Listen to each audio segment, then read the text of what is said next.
말씀을 시작하겠습니다. 두렵고 떨리는 시간들이 많네요.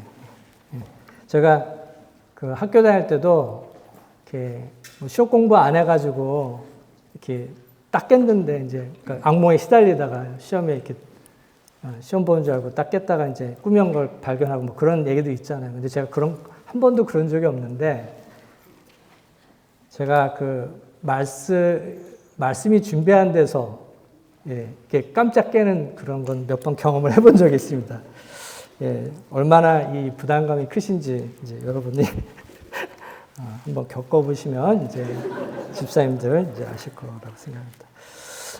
목사님이 선교 여행 중이라 광고한 대로 오늘은 제가 이제 여러분 말씀을 전하게 되었습니다. 올해는 이 감사하게도 그 평년보다 더 많은 새 가정 형제 자매님들이 저희 교회를 이제 오셨는데 여러분들 정말 집사가 강단에 올라오니까 이래도 되나 싶죠. 좀 이상하실 것 같은데요. 무릇 성도는 늘 말씀으로 깨어 있어야 마땅하지만 저희 교회 집사들은 매년 2차례 특별히 깨어 있는 긴장하는 보낸 시간들이 있습니다. 레바논 선교가 있는 5월에 1차례, 그리고 캄보디아 선교가 있는 10월에 1차례, 이렇게 2번 목사님과 사모님께서 선교팀을 인도하시느라 교회를 잠시 비우게 됩니다. 그래서 누군가는 말씀을 전해야 하는데 목사님께서 집사들에게 그 특권을 주셨습니다. 그래서 매년 이맘때가 되면 집사들은 겸손과 양보의 미덕으로 서로를 높이며 서로에게 그 기회를 주고자 아주 치열한 겸양의 모습들을 보입니다. 근데 기대 집사님이 선교를 가진 관계로 제가 오늘 제일 먼저 이렇게 올라오게 되었습니다. 앞으로 4번의 집사들이 말씀을 전하게 될 텐데 교회 새로 오신 성도님들께 특별히 당부를 드립니다. 이 시간을 여러분의 신앙이 성숙해질 수 있는 좋은 기회를 삼아 잘 버텨주시면 하나님이 주시는 복이 클 줄로 압니다. 그 사이 예배를 빠지시거나 아예 교회를 옮기시거나 하시면 저희가 정말 곤란합니다. 여러분들도 선교의 고난에 동참하신다 생각하시고 오히려 부족한 저희를 위해서 기도해 주시면 감사하겠습니다. 이 정도면 좀 설명이 됐다고 생각하고 말씀을 전하고자 합니다. 제가 이렇게 서로를 길게 하는 거는 제가 긴장을 좀 풀기 위해서 그렇습니다. 오늘은 여러분과 나의 가치는 어디서 오는가라는 제목을 가지고 말씀을 나누고자 합니다. 제가 드리는 말씀은 2파트로 구성되어 있습니다.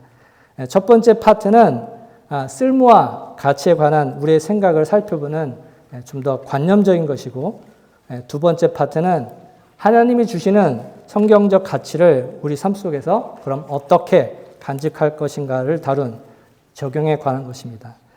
좀 길 것 같아서 긴장하시는 것 같은데 걱정하시지 않아도 됩니다. 짧습니다. 그래서 바짝 정신을 차리고 따라오셔야 합니다.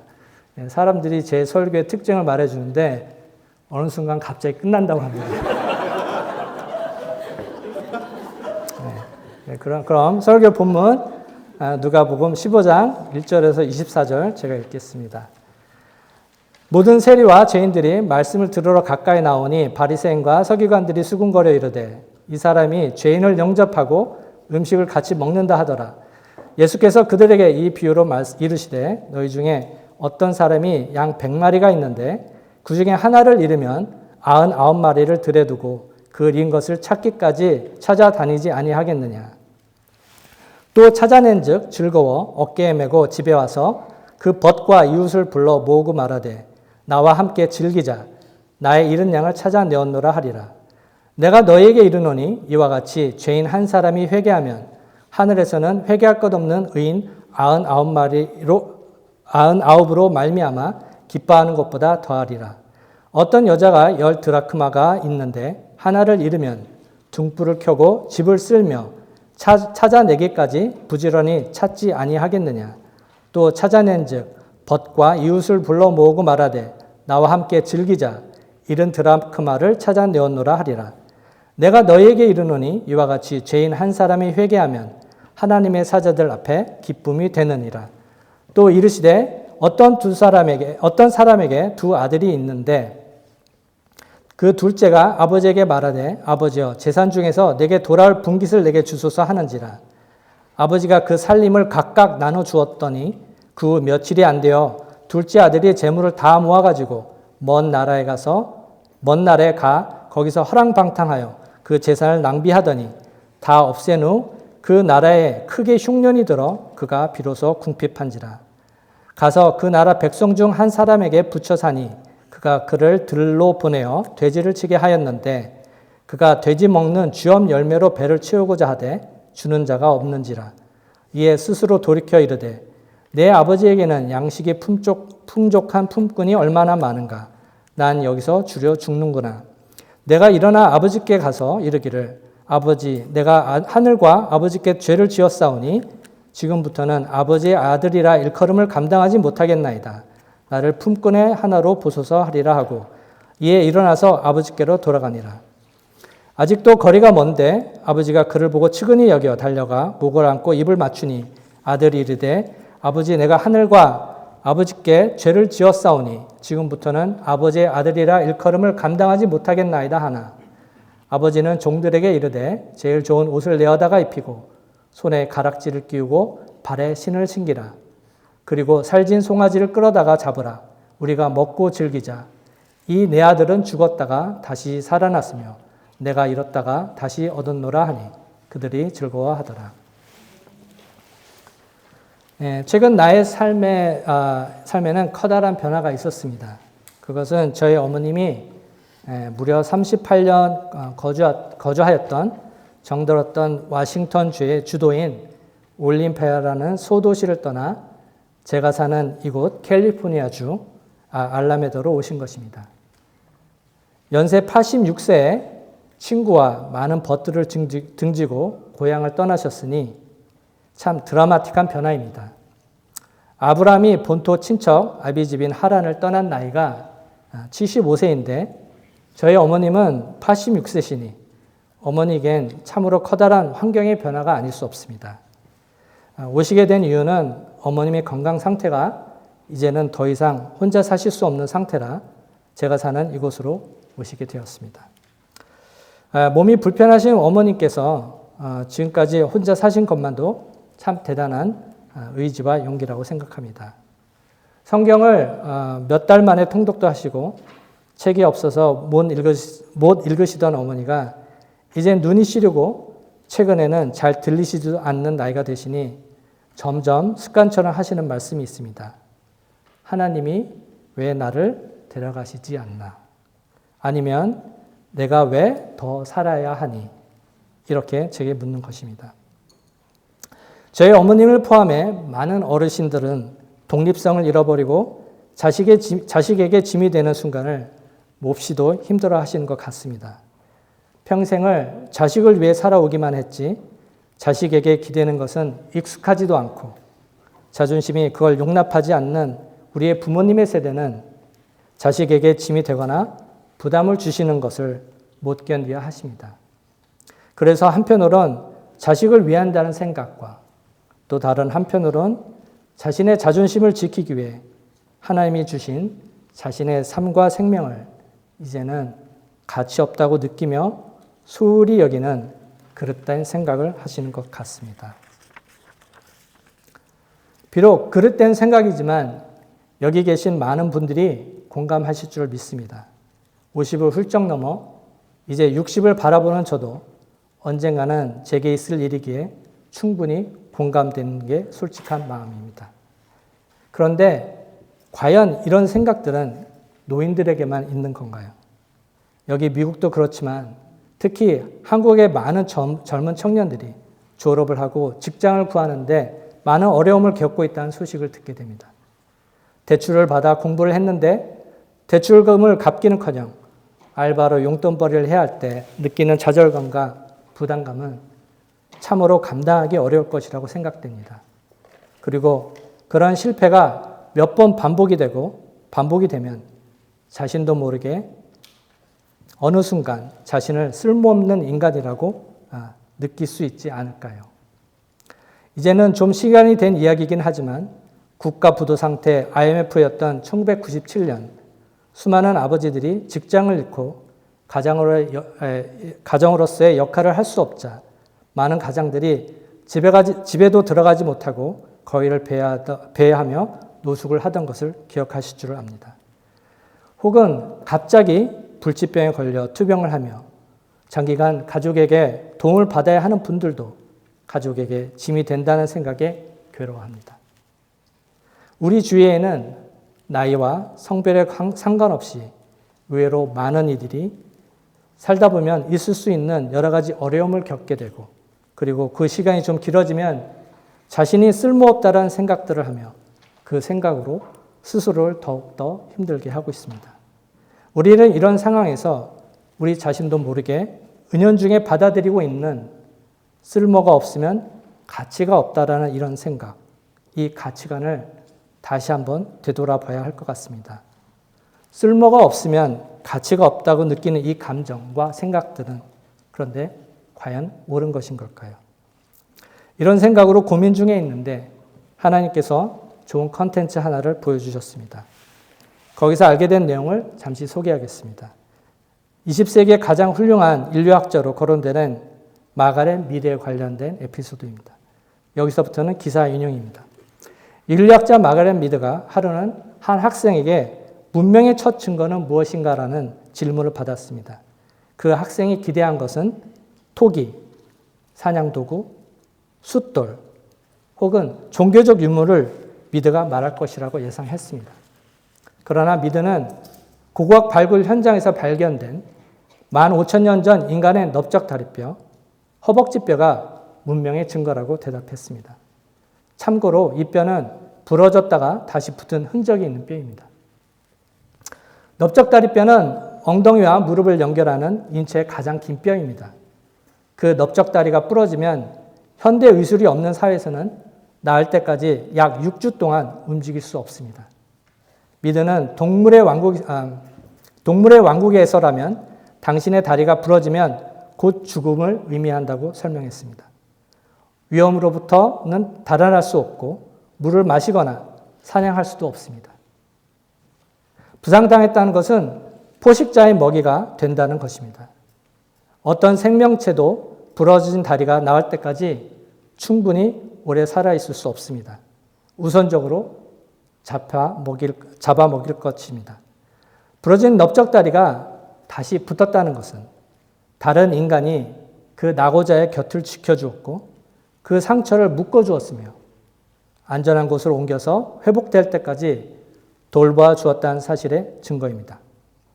즉, 치료된 넓적 다리가 가리키는 것은 누군가가 동료를 버려서 자신만의 생존을 도모하지 않고 동료 인간을 돌봐줬다는 사실입니다.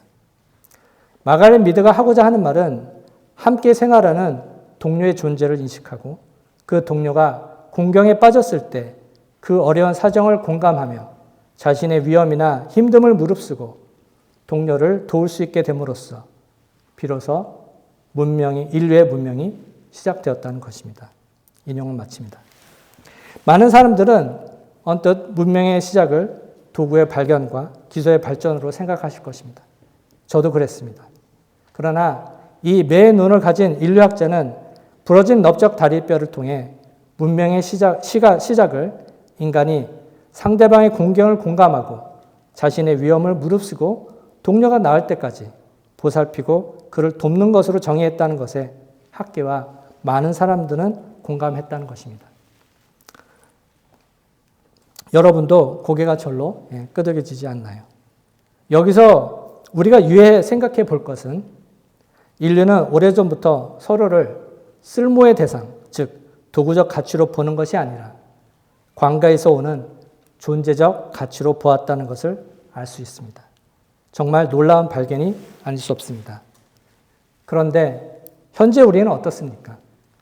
AI가 모든 것을 초고속으로 바꾸고 있는 가운데 이제 컴퓨터와도 경쟁을 해서 살아남아야 하는 극심한 개인주의 사회를 살다 보니 무려 15,000년 전 인류가 이미 보여주었던 서로를 향한 관심과 돌봄의 가치를 오히려 잊어버리고 쓸모에서 자기의 가치를 찾는 문명의 퇴행을 겪고 있는 것은 아닌지 점검해 봐야 할 것 같습니다. 그런데 서로가 서로를 어떻게 보고 있는가도 중요하지만 창조주 하나님을 믿는 우리 크리스찬들은 우리를 지으신 하나님이 우리를 어떻게 보고 계신가가 사실 더 중요하다고 생각합니다. 그럼 성경에서 하나님은 우리의 존재를 어떻게 보고 계실까요? 하나님은 더더욱 우리의 가치를 능력이나 쓸모에서 찾는 것이 아니라 존재적 가치, 즉 사랑의 대상으로 보고 있습니다. 그리고 그것을 가장 잘 말씀해 주는 것이 오늘 우리가 살펴볼 누가복음 15장에 나오는 비유들입니다. 이 15장에는 세 가지의 비유가 나옵니다. 잃어버린 양의 비유, 잃어버린 드라크마의 비유, 그리고 잃어버린 아들, 즉 탕자의 비유입니다. 교회를 좀 다니신 분들은 수없이 들어서 아주 익숙한 비유들입니다. 먼저 잃어버린 양과 드라크마의 비유를 같이 살펴보고자 합니다. 이 두 비유의 공통점은 모두 대상을 잃어버렸다는 것입니다. 하나님이 보시기에 우리가 잃어버린 바 되었다는 것을 말씀해 주시고 있습니다. 그런데 찾도록 찾는 것을 보니 목자가 그리고 여인이 그 대상을 소홀히 여기다 잃어버린 것 같지는 않습니다. 오히려 끔찍하게 사랑하고 아끼는 소유였지만 잃어버린 바 된 것 같습니다. 이는 우리에게 어려운 일이 있는 것은 하나님께서 우리를 소홀히 대해서 생기는 일이 아니라는 것을 말해주는 것이 아닐까요? 그러나 그런 어려운 일들이 없을 수는 없는 것 같습니다. 그리고 또 다른 공통점은 그 잃어버린 것들이 쓸모에서 관점에서 본다면 그토록 찾도록 찾아야 할 이유가 없다는 것입니다. 우리에겐 한 마리의 양보다는 이미 보호 아래에 있는 99마리의 양이 더 가치 있어 보입니다. 우리 상식으로는 그 99마리의 양을 위험에 빠뜨리고 한 마리의 양을 찾으러 간다는 것은 잘 이해가 되지 않습니다. 드라크마의 비유에서 드라크마는 그 당시의 은하로서 하루 품삯에 해당되는 동전입니다. 그리고 그녀에겐 아직도 9의 드라크마가 수중에 있습니다. 그런 그녀가 그것을 찾자 친구들과 이웃을 불러 즐기려면 많은 음식과 음료수가 필요할 텐데 그러려면 그 모든 비용이 한 드라크마 정도는 소비되지 않을까요? 모두 쓸모의 가치로서는 이해할 수 없는 셈법입니다. 우리의 셈법을 가장 잘 대변해 주는 용어가 있습니다. 영어로는 triage라는 말을 들어보셨나요? 발음이 괜찮았나요? 직장에서 제 상사가 일이 몰리면 많이 쓰는 말인데 우리 영어로 응급실이나 재난 현장에서 환자가 몰리면 환자를 시급성과 생존 가능성에 따라 분류해서 누구를 제일 먼저 치료해야 될 건지를 정하는 것을 말합니다. 생존 가능성이 제일 높은 환자를 먼저 치료하고 생존 가능성이 없는 환자는 포기합니다. 그런데 그 생존 가능성이 없는 환자가 나의 가족일 때는 어떡합니까? 그래서 마지막 세 번째 비유를 우리에게 주신 것이 아닌가 싶습니다. 이번에는 동물이나 소유가 아닙니다. 바로 아들입니다. 15장의 이 둘째 아들은 지금의 기준으로 봐도 페류나임은 분명합니다. 살아계신 아버지에게 먼저 유산을 달라고 하는 것은 아버지가 빨리 돌아가셔야 내가 유산을 받아야 될 텐데 하고 속으로 생각하는 것보다 더 나쁜, 있을 수 없는 패륜적 요구입니다. 그런데 그 당시 유대 사회에서 아직 살아계신 아버지에게 자신의 유산을 먼저 달라고 하는 것은 도저히 있을 수 없는 일입니다. 이 요구는 아버지에게 말할 수 없는 상처가 되는 요구입니다. 한마디로 이 둘째 아들은 천하에 쓸모없는 사람이라고 할 수 있습니다. 그러나 왠지 이 아버지는 둘째 아들이 그것을 다 낭비할 것을 알고도 아들에게 그의 몫을 줍니다. 아니야 다를까 그는 아버지의 낯을 피해 멀리 떠나 이방인에게로 갑니다.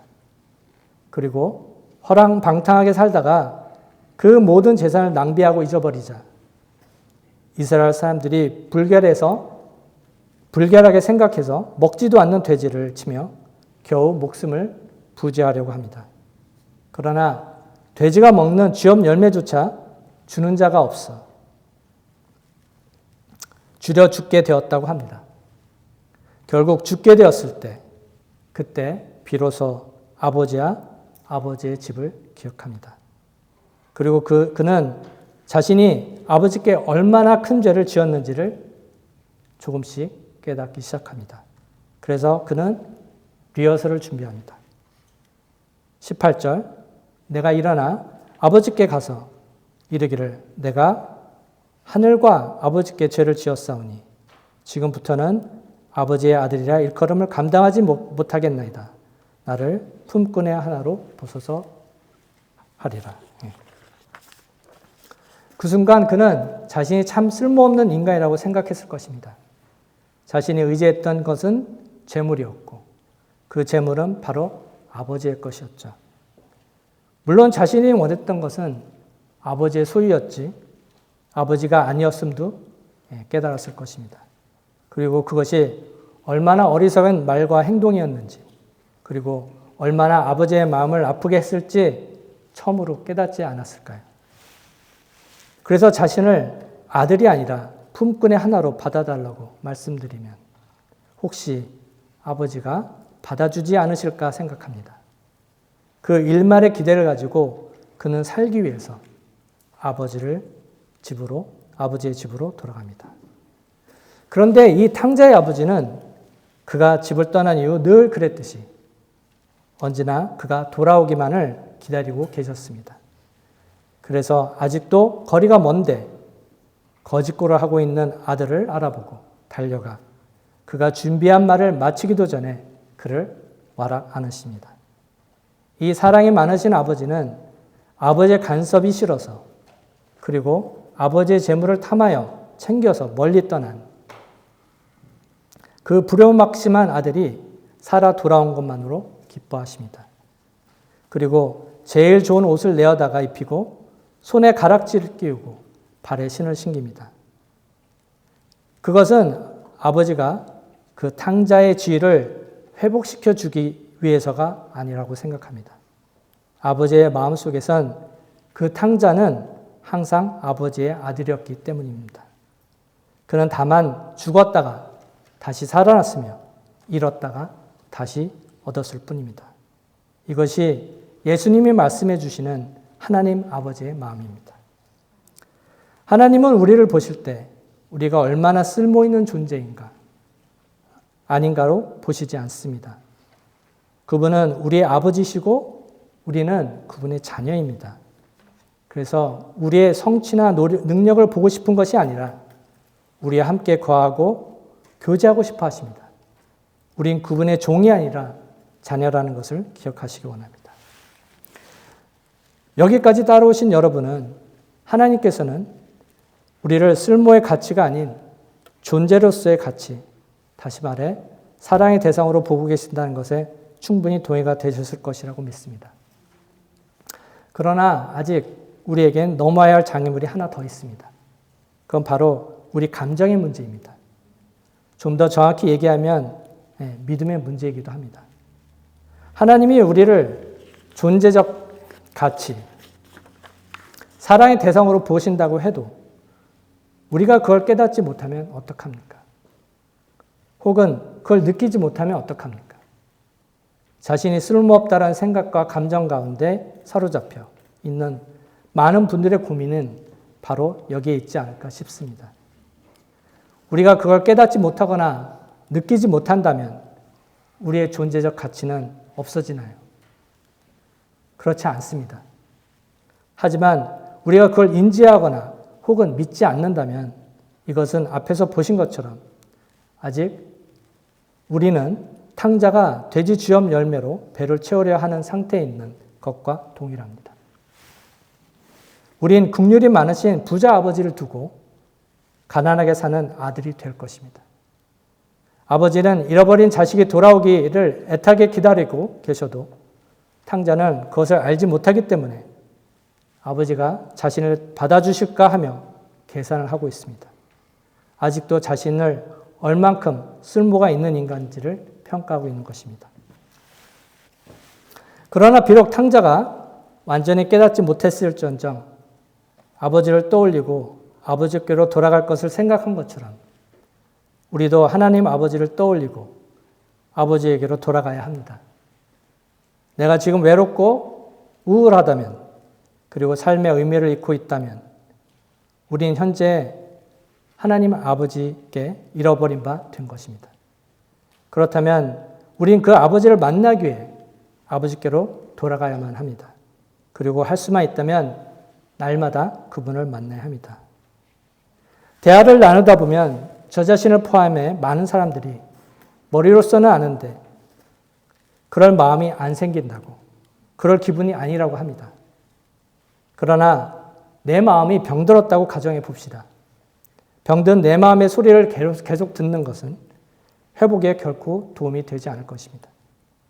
그래서 때론 우리는 우리 감정의 소리를 생명의 빛 대신 말씀에 비춰서 봐야 합니다. 의사가 치료를 하는데 감정을 앞세우면 어떻게 될까요?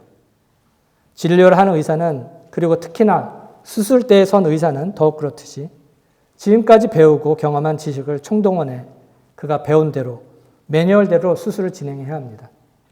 위급할수록 더 그렇습니다. 우리의 삶에는 감정이 나의 사고를 휘몰아치는 시간이 간혹 오는 것 같습니다.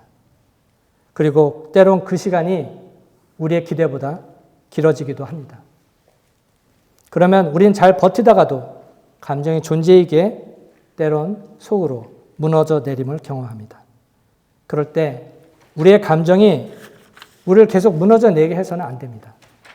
배운 대로, 매뉴얼대로, 즉 말씀에 의지하여, 즉 믿음으로 행하는 것입니다. 이 은근 매뉴얼이 제겐 데살로니가 전서 5장 16절이라고 생각됩니다. 저희 교회가 지난주에 묵상했던 말씀입니다. 데살로니가 전서 5장 16절에는 에서 바울은 항상 기뻐하라, 쉬지 말고 기도하라, 범사에 감사하라, 이것이 그리스도 예수 안에서 너희를 향하신 하나님의 뜻이니라라고 성도들에게 권면합니다. 기뻐할 일이 없는데 어떻게 기뻐하나요? 그러나 말씀에 순종하기 위해서 기도하는 겁니다. 그럼 순종할 수 있는 마음을 주십니다. 감사할 게 없는데 어떻게 감사하나요? 그래서 감사할 제목을 찾는 것입니다. 앉아서 곰곰이 감사할 제목을 생각하다 보면 하나님이 나를 위해 하신 많은 일들을 깨닫고 감사하게 됩니다. 그리고 지금 함께 하심을 믿는다면 우린 항상 기뻐할 수 있다고 생각합니다. 그런데 우린 이것을 혼자 할 수가 없습니다. 서로가 서로를 도움을 주고 받는 것도 상대가 필요하고 서로 사랑하는 것도 대상이 필요합니다. 그 어려운 기도도 함께 할 때가 훨씬 쉽습니다. 이 모든 것을 가능하게 하기 위해 하나님께서 우리에게 주신 것이 바로 교회입니다. 그래서 오늘 여러분과 제가 이곳에서 함께 예배를 드리고 있는 것입니다. 교회의 중요성에 관해서는 늘 목사님께서 얘기해 주시니 더 이상 강조하지 않겠습니다. 이제 두서없는 말씀을 정리하려고 합니다. 갑작스럽죠? 내 마음 깊은 곳에서 하나님께 묻고 싶은 것은, 그리고 복음에 대해 묻고 싶은 것은 86세의 할머니에게도, 그리고 이제 내 마음대로 몸을 가눌 수 없는 노인에게도 복음은 소망을 줄 수 있는 것인가? 도저히 끝이 보일 것 같지 않은, 그리고 끝나지 않을 것 같은 고통의 시간에 하나님은 우리들 안에서 일하고 계신가? 소망이 없어 이제 다 꺼져가는 불 같은 우리 안에서 하나님은, 그리고 그의 말씀은 여전히 일하고 계신가 하고 의심을 했습니다. 그런데 임마누엘 하나님께서는 아니다, 내가 너희와 항상 함께하고 있다라고 말씀해 주십니다. 그 순간 내가 그 임마누엘 하나님을 누리고 있지 못함을 알게 되었습니다. 개인적으로 지난 1년은 하나님께 기대하지 않은 시간을 보낸 것 같습니다. 하나님께 기대하지 않았다는 것은 하나님과 깊은 대화를 하지 않았다는 것을 지금 깨닫습니다. 그리고 이번 말씀을 준비하면서 제 안에 많은 것들이 무뎌지고 있었다는 것을 깨닫게 되었습니다. 말씀을 준비하면서 제겐 그 무너진 성벽들을 다시 수축하는 그 시작이 된 것 같아 하나님께 감사를 드립니다. 하나님께서는 우리의 삶의 모든 부분을 받으시기 원하신다고 생각합니다. 20대 젊은이의 시간은 받으시고 80대 노인의 시간은 가치가 없다고 하실 하나님이 아니라고 생각합니다. 하나님을 향한 10대의 순진한 아이 같은 고백, 20대 젊은이다운 고백도 필요하지만 80대가 돼서야 드릴 수 있는 고백도 있을 겁니다. 하나님은 이 모든 고백들과 순간들을 앨범에 모아놓듯이 차곡차곡 모아서 간직하며 우리를 기다리고 계실 줄 믿습니다. 왜냐하면 하나님은 우리의 삶의 모든 시간을 사랑하시는 사랑이 많으신 하나님이시기 때문입니다. 그분께 감사와 찬양을 드리기 원합니다. 말씀을 마쳤습니다. 오늘 전해드린 말씀을 생각해 보시면서 잠시 하나님께 감사의 기도를 드리겠습니다.